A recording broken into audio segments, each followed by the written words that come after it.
and today I'm going to take you through making your very own fall scene, including a pickup truck. So some of the supplies that I'm going to need are, these are just tempera paints, and what I've done is I created them as warm colors and cool colors. So it used to come in a kit as all the colors just in one thing, but what I did was I popped out these little cakes and I separated them just to make life easier for my students, because sometimes we only use cool or we only use warm. But today I think we're going to use a combination of both. Okay. And something I did in advance was I made tracers of the pickup truck that we're going to use. So I made enough for my class, and that just involved like looking at the picture, my photo reference. I'll show you my photo reference too. So I found this online, really like this picture. We're going to be making a mixed media example of it. So with the tracer, it was really just trial and error, okay, until I got the right shape. So to start, what I'm going to do is I'm going to be painting my background. So I am going to wet my brush. I'm going to use my biggest brush, and I'm going to swirl, swirl, swirl in my brown paint until it's really nice and creamy. All right. And the great thing about this paint is it dries really quickly, it's not super messy, and you can paint right on top of it with other colors to get cool blending effects and other colors, right? So I'm going to go ahead and get started. I'm going to start by painting my horizon line. We all know horizon line is the line that separates the sky from the ground, and it could be curved like mine or it could be straight. It's however you want it to be. And I just added a little bit of water to my brush, and look how that makes everything spread. So water is going to be the thing that makes the paint spread. And I'm using my biggest brush. My students who've had me for a few years will tell you the technique I'm doing. I call it, it's not really called this, but I call it lawnmower strips. So it's basically just a back and forth sweep.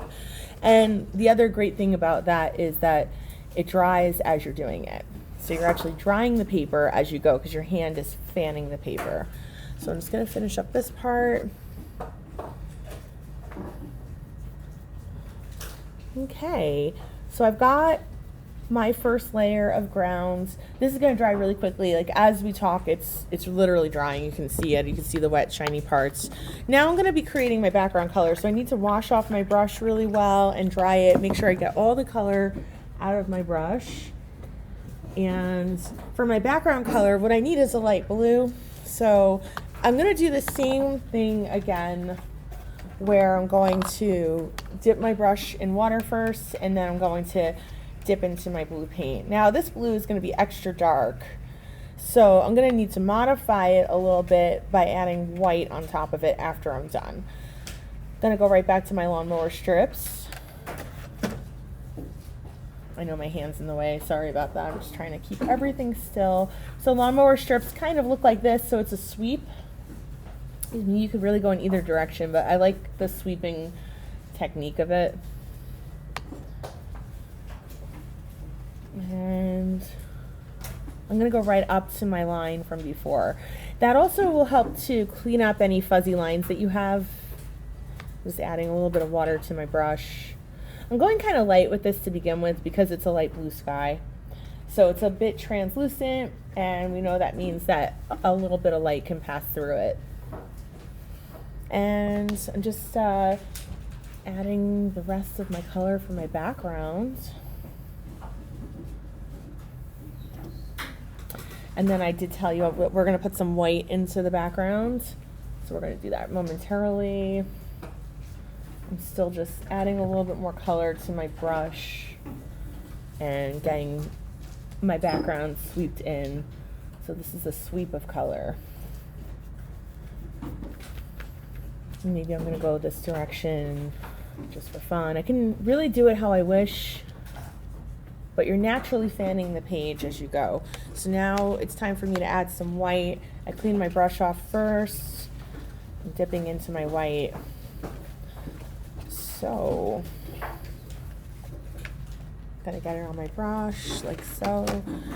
And I'm just gonna go ahead and sweep in my little bit of white onto the top of this. So it's like a sheen of color, and it's so subtle it's probably hard to see, but it's just lightening and brightening up my sky. Okay, and then another thing I could do is add in some bushy clouds. So I'll go ahead and do that. So I want to get my white really extra creamy and thick, so I'm going to swirl it for a long time. And then I think I'll go ahead and use my brush a little bit differently and just pop in some clouds where I feel. So next thing I'm going to do is I'm going to go back to my original brown that I was using before, and I'm going to go ahead and make some trees. I'm going to make one tree on this side, one on this side. All right, so it should be all the way over to the side. Now, the thing that I need to remind you about trees is that they start thicker and then they end thinner. So once you have that part, you can go ahead and add lots of branches as you please, as you wish. So, and the branches are going to get thinner as they go up. I got one tree in.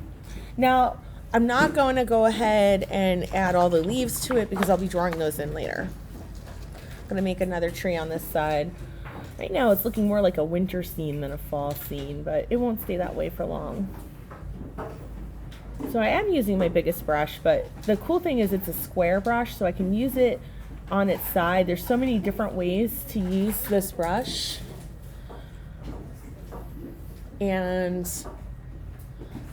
I'm going and I'm just branching it out all over, adding my branches, and I'm happy with it. It's a good opportunity for me to do another little sweep of color here. All right.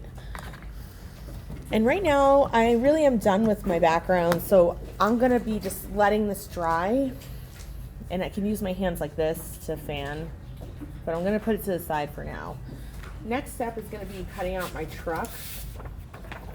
So I've got my paper here, and I've got my truck here. It doesn't matter which direction you do.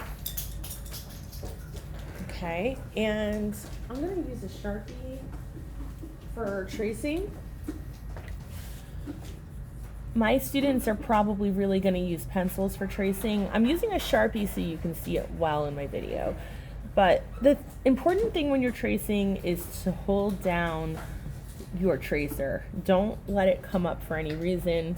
So it's really a skill, and this is a skill I practice a lot with my younger grades. Even my older ones, it's good to review it.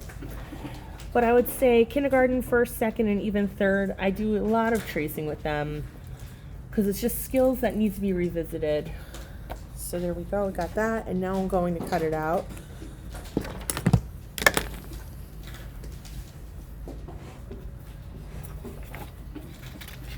And I'll just show you some tips. So if you're a younger student watching this, sometimes this will help. So I'm just kind of like cutting a little circle around the shape to start with, okay?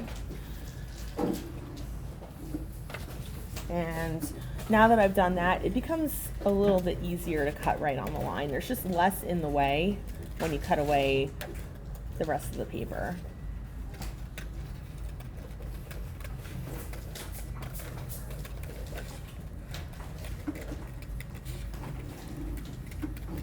Okay. And I'm just really carefully cutting. Now with my students, it could be that we do the background in one class. We might take an entire class for that background and then come on to the truck part, but in the video I'm just going to show it all at once for you because it might just be easier for you to follow along. So now I've got my truck, and now it's a great time to design the truck. So I'm going to grab, I have oil pastels. I didn't tell you guys about the oil pastels before, but I do have oil pastels here. And I just want to show you again the original inspiration picture, right? So I'm going to be trying to get my lines similar to the lines in the picture.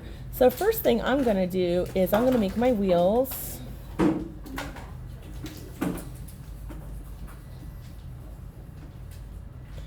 And I always say with oil pastels, you want to go thick, dark, and heavy. That's the best way to use them. You want to press down really hard.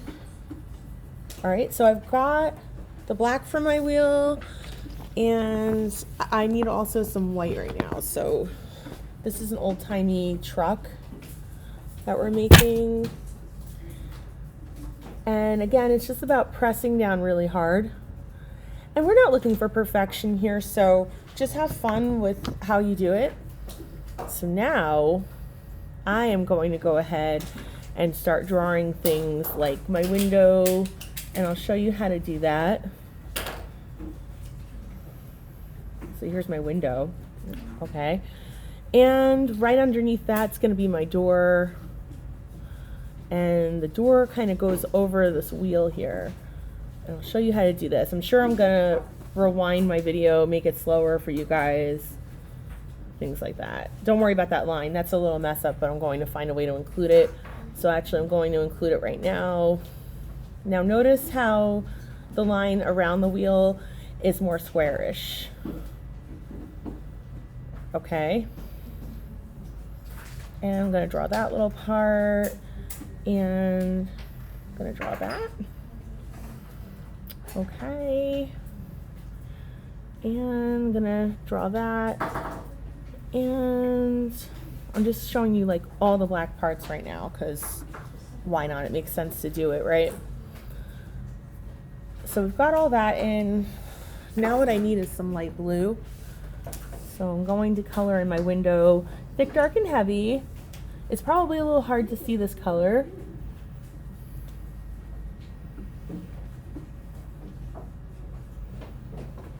And you know what I'll do, since it is hard to see that color, is I'm going to add some white into it. So I'm going to press thick, dark, and heavy here. I want you to see how you can play with your colors, just like that, okay? And now what I'm going to do is add some highlight in on my truck. So I'm going around, I'm putting in some highlights. Here is my hubcap. Not my hubcap, I'm sorry, that's my headlight. Apparently I don't know the parts of the car. And let's see here. I can also add my other blue around just for fun, kind of put it into the picture. I can put a little bit of green in here too.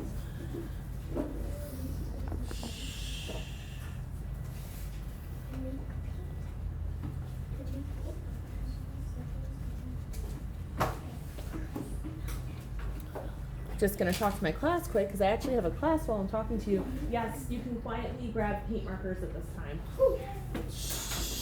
You probably couldn't hear them because they're being so well behaved. So I just added a little bit of green, and now I'm playing with putting some blue on top.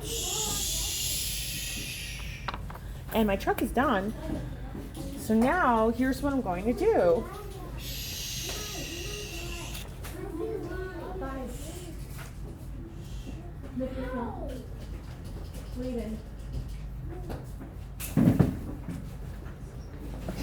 Sorry about that.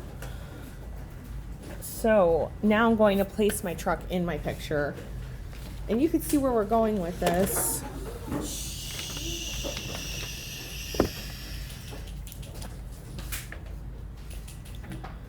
So I'm going to glue it all down.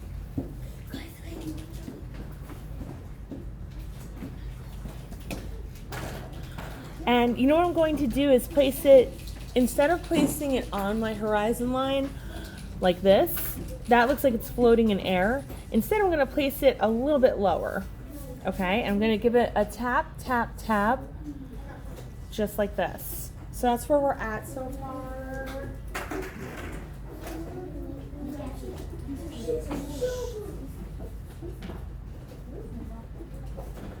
Okay.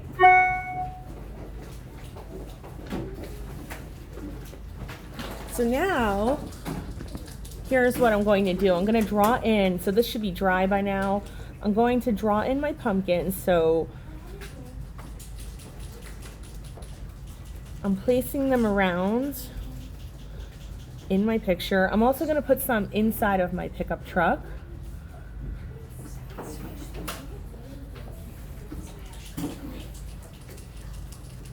And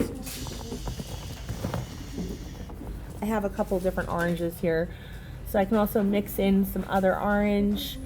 So how you make your pumpkins is up to you. Maybe you're gonna make some as jack-o'-lanterns.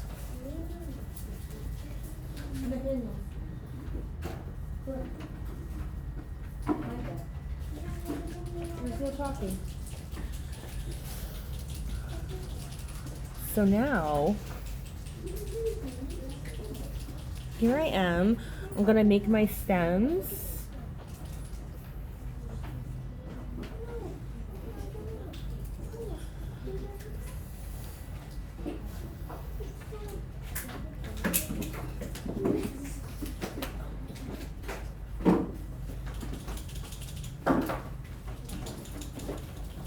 I'm going to go ahead and make my foliage.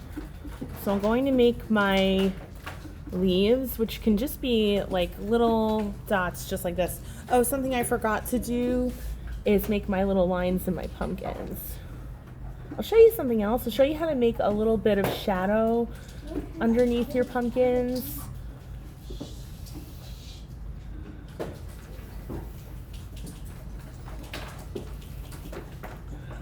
So if you want to add a little bit of shadow underneath your pumpkins, you can put a little bit of black like that, but that looks a little funny how it is. So I think what I'm going to do is add a little bit of brown to it to kind of mellow out the color, except I still want it to be dark.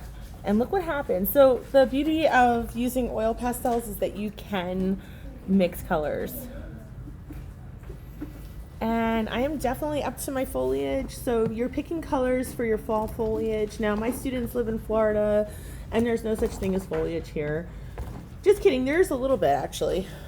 There's a little foliage in Florida. It's hard to find though. It's not like New York and the Northeast and other places where they really have a lot. But anyway, this is our last step. It's our decorative step. And we're adding lots and lots of bright foliage to our tree.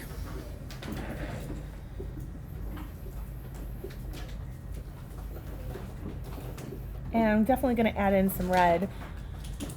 I recommend doing this part slowly, not rushing through it. Now this could be end of fall. So end of fall would mean that your tree is mostly bare, right? You can also put some brown leaves on your tree. That would look natural because most of the time there are brown leaves on your trees.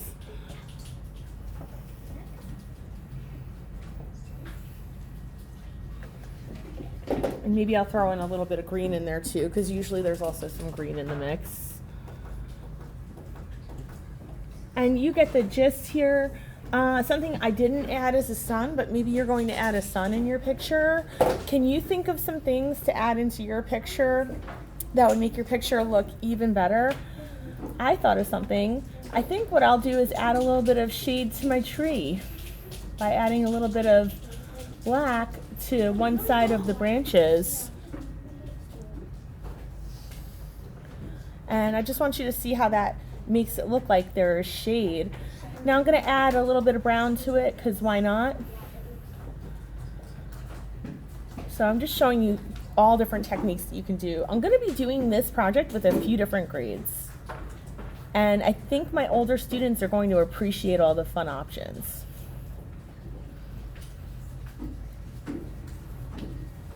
So this is a really fun mixed media project that you can do with multiple grades. And we've come to the end of our video, so I'm going to say goodbye to you all. You guys all want to say goodbye with me? Ready? Goodbye!